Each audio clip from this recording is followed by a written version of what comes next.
ቴሄራን አሜሪካንን በዓለም አቀፍ ውሃ ላይ የባህር ላይ ውንብድና በመፈጸም ወነጀለች።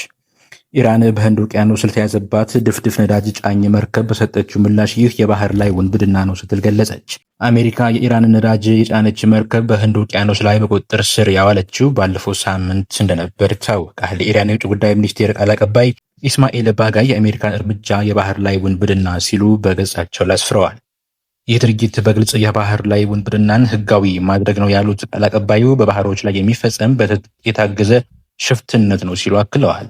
ወደ ባህር ላይ ውንብድና እንኳን በደህና መጣችሁ። አሁን ይህ የሚከናወነው ይፋዊ የመንግስት ፍቃድ ባለው በይፋ ባንዲራውን በሚያውለበልብና ወንጀሉን ህግ ማስከበር ሲል በሚጠራ አካል መሆኑ ነው ሲሉ ቃል አቀባዩ የአሜሪካ እርምጃ ኮንነዋል። የኢራን የውጭ ጉዳይ ሚኒስቴር ቃል አቀባይ አክለውም የዩናይትድ ስቴትስ ሙሉ በሙሉ ለዚህ ህገወጥ ባህሪዋ ተጠያቂ መሆን አለባት በማለት ድርጊቱ የዓለም አቀፍ ህጎችና የዓለም ነፃ ንግድ መሰረቶችን የሚጥስ የባህር ላይ ትራንስፖርት መርሆችን የሚር ነው ብለውታል።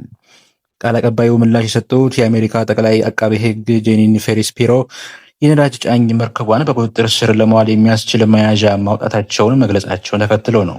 የአሜሪካ ጦር ባለፈው ሳምንት በህንድ ውቅያኖስ ላይ 1.9 ሚሊዮን በርሜል ነዳጅ የጫነች የኢራን መርከብን በቁጥጥር ስር መዋሉን አስታውቆ ነበር። ዘገባው የቢቢሲ ነው።